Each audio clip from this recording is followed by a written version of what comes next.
PHH നിറത്തിലുള്ള കാർഡിൻ്റെയും അംഗങ്ങളുടെ mustering നടന്നുകൊണ്ടിരിക്കുകയാണ്. നമ്മുടെ സംസ്ഥാനത്ത് 1,54,00,000 ആളുകളെ ആ മസ്റ്ററിങ്ങിൽ പങ്കാളികളാക്കേണ്ടുന്ന ഒന്നാണ്. വളരെ ശ്രമകരമായ ഒരു പ്രവർത്തനമാണ്. അതിൻ്റെ പല വിധത്തിലുള്ള ഘട്ടങ്ങൾ കഴിഞ്ഞാണ് ഇപ്പോൾ എത്തിയിരിക്കുന്നത്. സ്കാനിംഗ് നടത്തി മസ്റ്ററിങ്ങിൽ പങ്കെടുക്കാൻ കഴിയുന്ന തരത്തിലുള്ള ഇടപെടലുകൾ ഐറിസ് സ്കാനർ അടക്കം ഉപയോഗിച്ച് നടത്തിയതിലൂടെ നമുക്ക് ഒരു നല്ല ശതമാനം ആളുകളെ മസ്റ്ററിങ്ങിൽ പങ്കാളികളാക്കാൻ കഴിഞ്ഞിട്ടുണ്ട്. എന്നാൽ പല കാരണം കൊണ്ടും ഇതിന് കഴിയാത്ത ആളുകൾ നമുക്ക് മസ്റ്ററിങ്ങിൽ പങ്കെടുക്കാൻ കഴിയുന്ന സാഹചര്യം എന്താണെന്ന് ആലോചിച്ചപ്പോഴാണ് ഈ ഫേസ് ആപ്പിലൂടെ അത്തരം വ്യക്തികൾക്ക് മസ്റ്ററിങ്ങിൽ പങ്കെടുക്കാനുള്ള അവസരം ഉണ്ടാക്കാൻ കഴിയുമെന്ന് മനസ്സിലാക്കിയത്. കേന്ദ്ര ഗവൺമെൻറ് ശ്രദ്ധയിൽപ്പെടുത്തുകയും അങ്ങനെ കേരളത്തിൽ ഫേസ് ആപ്പിലൂടെ ആൾ ജീവിച്ചിരിക്കുന്നു എന്ന് ഉറപ്പാക്കാൻ കഴിയുന്ന തരത്തിലുള്ള പ്രവർത്തനമാണ് കഴിഞ്ഞ ദിവസങ്ങളിൽ കേരളത്തിൽ ആരംഭിച്ചത്. ഇന്നലെ വൈകുന്നേരം വരെ 96,000-ൽ പരം ആളുകൾ ഫേസ് ആപ്പിലൂടെ ഈ മസ്റ്ററിങ്ങിൽ പങ്കെടുക്കുകയുണ്ടായി. 87% കേരളത്തിലെ 1,54,00,000-ൽ 87% ആളുകൾ ഇന്നിപ്പോൾ മസ്റ്ററിങ്ങിൽ പങ്കെടുത്ത് കഴിഞ്ഞിട്ടുണ്ട്.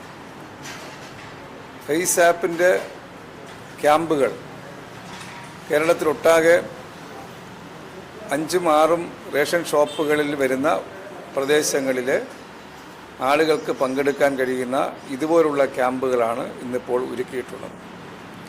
ഇവിടെ തിരുവനന്തപുരത്ത് കുടപ്പനക്കുന്നിലെ പരിസര പ്രദേശത്തുള്ള 18 കടക്കാർക്ക് വരാൻ സൗകര്യപ്രദമായിട്ടാണ് ഇവിടെ ഈ ആദ്യഘട്ടം മസ്റ്ററിംഗ് ഇവിടെ നടക്കുന്നത്. ഈ ക്യാമ്പ് വീണ്ടും ഒരു ഘട്ടം കൂടെ തുടരും.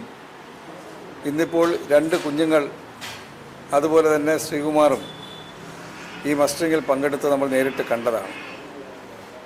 3 പേരുടെയും ആ മസ്റ്ററിങ്ങിൻ്റെ നടപടിക്രമങ്ങൾ പൂർണ്ണമായി വിജയകരമായിരുന്നു എന്നുള്ള മെസ്സേജാണ് നമുക്ക് കാണാൻ കഴിഞ്ഞത്. അതുകൊണ്ട് ഇത്തരം സൗകര്യം ജനങ്ങൾ പൂർണ്ണമായും പ്രയോജനപ്പെടുത്തണമെന്നാണ് മന്ത്രി എന്ന നിലയ്ക്ക് എനിക്ക് സൂചിപ്പിക്കാനുള്ളത്. ഇന്നും നമ്മുടെ ഇടയിലുള്ള ആളുകളിൽ ഒരു വലിയ വിഭാഗം ഇതിനൊന്നും താല്പര്യം കാണിക്കാതെ മുന്നോട്ട് പോവുകയാണ്.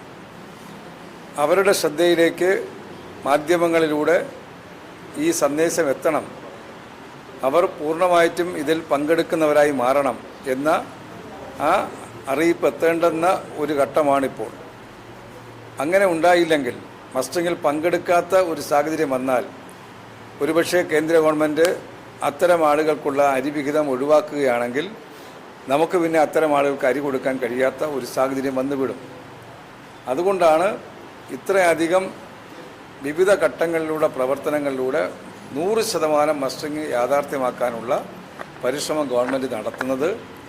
ഇതുവരെ ഇതിൽ പങ്കെടുക്കാത്തവർക്ക് മാധ്യമങ്ങളിലൂടെയുള്ള സന്ദേശം അറിഞ്ഞ് ഈ വരുന്ന 15-നുള്ളിൽ എല്ലാ പേരും, എല്ലാ കുടുംബാംഗങ്ങളും ഇതിൽ പങ്കാളികളാകണമെന്നാണ് എനിക്ക് അഭ്യർത്ഥിക്കാനുള്ളത്.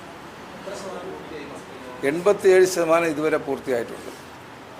അത് കഴിഞ്ഞ് അതിനോടൊപ്പമാണ് നമ്മൾ ഈ ഫേസ് ആപ്പിലൂടെ 95,154 പേർ ഇന്നലെ വരെ ഫേസ് ആപ്പിൽ പങ്കെടുക്കുകയുണ്ടായി. ഇനി വരുന്ന ഒരാഴ്ചയിലധികം സമയമുണ്ട്.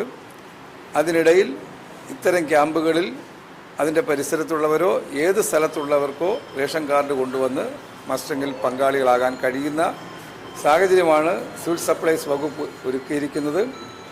ഓരോ സ്ഥലത്തെയും RIമാർ നല്ല പരിശ്രമം നടത്തുന്നുണ്ട്. ക്യാമ്പിലേക്ക് വരാൻ കഴിയാത്തവരെ വീടുകളിൽ പോയി, ഇപ്പം കിടപ്പ് രോഗികളാണെങ്കിൽ വീടുകളിൽ പോയി മസ്റ്ററിങ് നടത്താൻ സൗകര്യം ഒരുക്കിയിട്ടുണ്ട്. എല്ലാ തരത്തിലുമുള്ള സൗകര്യങ്ങൾ വകുപ്പ് ഒരുക്കുന്നതിൽ സഹകരിക്കണമെന്നാണ് അഭ്യർത്ഥിക്കുന്നത്.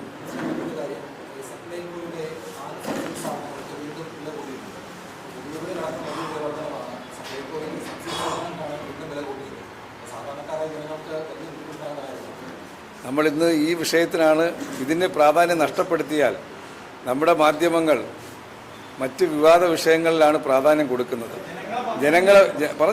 ജനങ്ങളെ ഏറ്റവും അധികം ഗൗരവമായി എടുക്കേണ്ടുന്ന ഒരു വിഷയമായതുകൊണ്ടാണ് ഞാൻ ഇവിടെ നേരിട്ട് വന്ന് ഇതിൻ്റെ പ്രവർത്തനങ്ങളെ നിരീക്ഷിക്കുകയും ഇതിൻ്റെ പ്രതികരണം കൊടുക്കാനും തയ്യാറാകുന്നത്.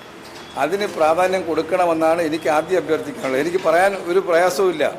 ഞാൻ അതെല്ലാം നന്നായിട്ട് പറയാം. പക്ഷേ നിങ്ങൾ ഈ വിഷയത്തിൽ നിന്ന് ഈ വിട്ടുപോയാൽ ഉണ്ടാകുന്ന ദോഷമെന്തെന്ന് ചോദിച്ചാൽ ജനങ്ങൾ അറിവില്ലായ്മ കൊണ്ട് അറിയാത്തത് കൊണ്ട് ഇതിൽ പങ്കെടുക്കാതെ അവർ ഒഴിഞ്ഞു പോകും. അതിൻ്റെ